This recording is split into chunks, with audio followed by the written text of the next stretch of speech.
Episode 4148. Look for something to work with. Moms, it's time to rediscover, rejuvenate, and renew who you are in mind, body, and spirit. Welcome to Create Your Now, Your Best Selfie, the show to help you do just that. Here's your host, certified life coach, personal trainer, and nutritionist, Christiane Wargo.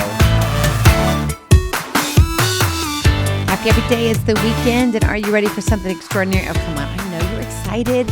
I don't know for what. Maybe your kids have gone back to school. Maybe all of a sudden the house is quiet. Well, today it's all about who you're sleeping with. Oh, yes, relationship builders, all about your marriage. Look for something to work with. For those of you who are brand new to Create Your Now, welcome to this incredible family. I'm so delighted of your presence.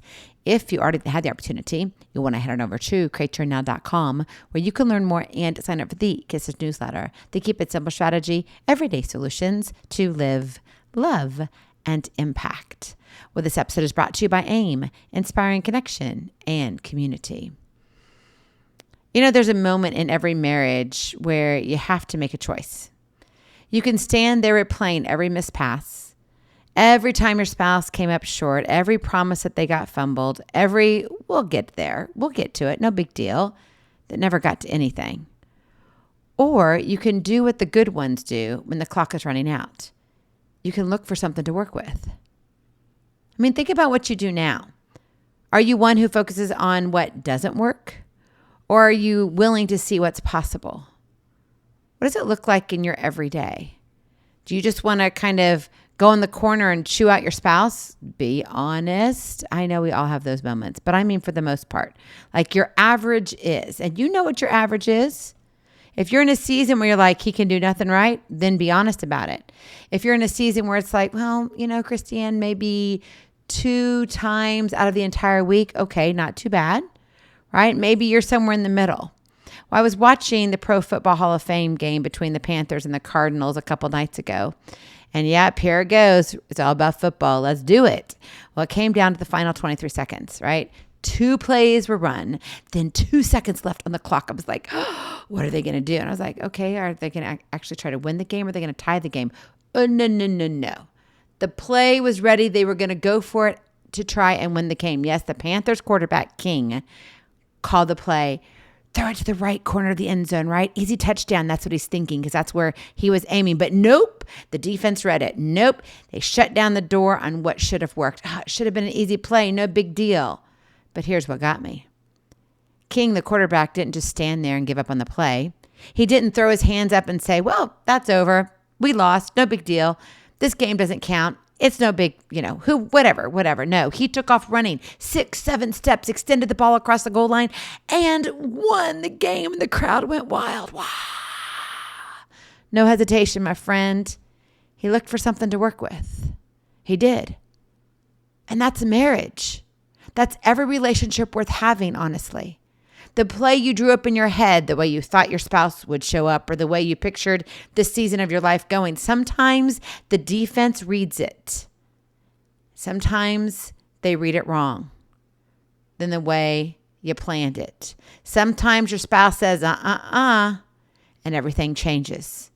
So you have 2 choices. Stand there mourning the broken play, or extend what you've got and cross the line anyway. Ecclesiastes 4, 9 through 10 says, 2 are better than 1 because they have a good return for their labor.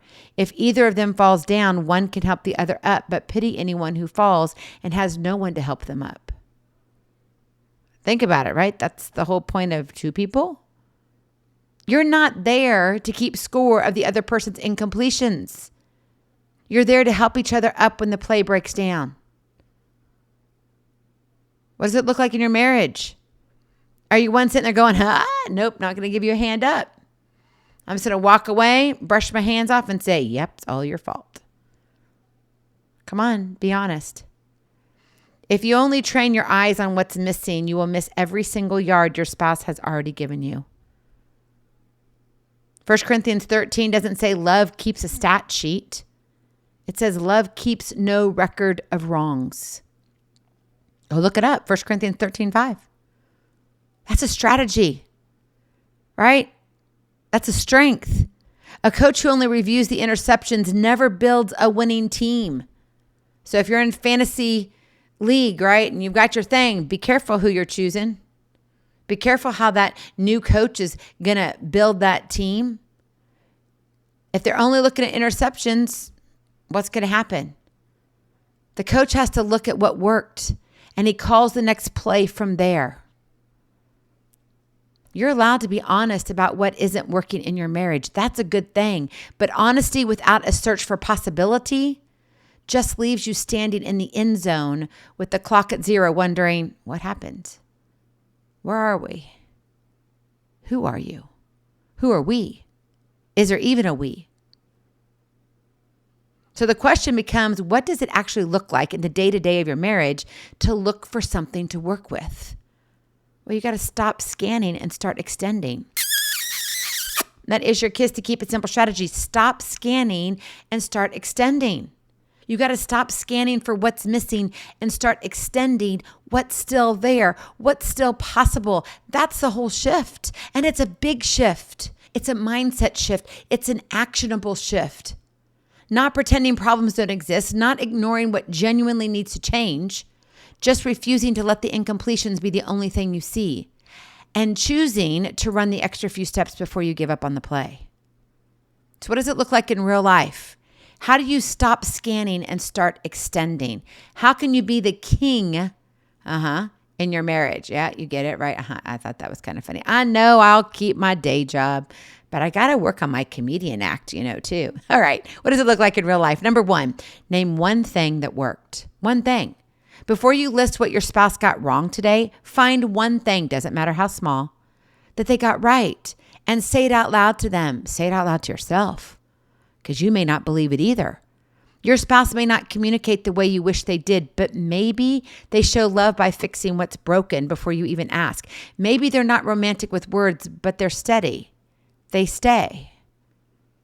Philippians 4:8 tells us to think about such things, whatever is true, whatever is noble, whatever is right, whatever is pure, whatever is lovely. This is a discipline.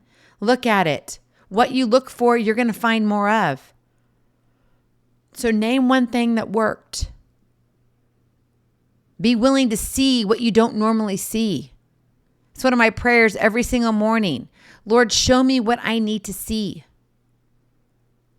Because if I'm looking for all the other stuff, and it doesn't matter what it is, it's not just in my marriage, it's about seeing a stranger. That maybe I need to look and see them, a person, so they're seen and heard. Maybe I need to talk to a neighbor. Maybe I need to reach out to someone that I haven't spoken to in forever and send a text. Whatever it is, my prayer always, every day is, Lord, show me. Show me what I need to see. And I guarantee you, if you're looking, you will find. But you have to be looking, and that's what we miss. So name one thing that worked. Number 2, extend instead of retreat. The next time a conversation with your spouse breaks down the way you feared it would, don't shut the door. In fact, don't slam the door. Take the extra step. Ask one more question. Offer one more ounce of patience. I know you don't want to, but do it before you walk away from the play. This is what King did with the ball in his hands, right? He didn't have the play he wanted, so he found the one still available to him. Proverbs 15, verse 1 reminds us a gentle answer turns away wrath, but a harsh word stirs up anger. One more gentle step instead of one more retreat is often the difference between a broken play and a win. Now, understand when we're talking about this is not about a person who is in an abusive relationship, okay? This is about as normal of a relationship can be nowadays. I mean, it's hard to say a normal relationship, one that you see each other, but you may not be on the same page all the time. You argue once in a while, but you take care of each other, those kind of things. But if there's abuse involved, this is not what I'm talking about here. Okay? It's very important you understand that. I know I mention it often because I know we have women that come on here and listen like they just want that one more hope. There is a lot of hope out there, but in some of the things that I talk about isn't about a person who's in an abusive relationship, okay? So I just want you to know and understand that. So number 1, name one thing that worked. Number 2, extend instead of retreat, right? You're reaching out, extend instead of retreat. And then number 3, pray for eyes that see possibility. That's what I was saying earlier, right? Ask God specifically today, every day, to open your eyes to what's still working in your marriage instead of only what's still broken. This isn't wishful thinking, right? You want to make this a pattern, a scriptural pattern where you say, Lord, help me see. Because we can get caught up in our own mess. I know it. You know, if you've got an air conditioner that's out, you're getting the kids back to school, you've got the dogs barking, you still have to go grocery shopping, and then you've got like 20 loads of laundry left to, finish and fold and put away and all of this, you're like, Christine, I don't have time for this. I get it. I see you. And so does God. So ask him. Pray for eyes that see possibility. Make that an actual request every single day. And it doesn't mean that, and I know this may sound a little strange, but that doesn't mean you have to sit down for 10 minutes. Lord, please reveal. No. I don't have always time for that. I'm being honest with you. Okay, my prayers are in the nooks and crannies of my everyday. Now, I do pray a lot because there's a lot of nooks and crannies in my day. I can't even say it. But there's a lot. I could be up on a ladder going, oh, I got to fix this light. I don't know what it's going to look like. Lord, I don't know. Give me patience. Help me not fall off this ladder. I mean, I actually say those kind of prayers when I'm working. When I'm doing the laundry, I'm like, give me patience that I don't rip this thing apart, because how many times have I washed it and ends up in the same laundry basket? I know they're not putting it away. Remember those days? Oh yeah, I do not miss those days, I just got to say. But pray for those eyes. Elijah prayed for his servant's eyes to be open so he could see what was already there, but invisible to him. Go read about it, 2 Kings 6, verse 17. Sometimes the possibility isn't missing, it's just unseen.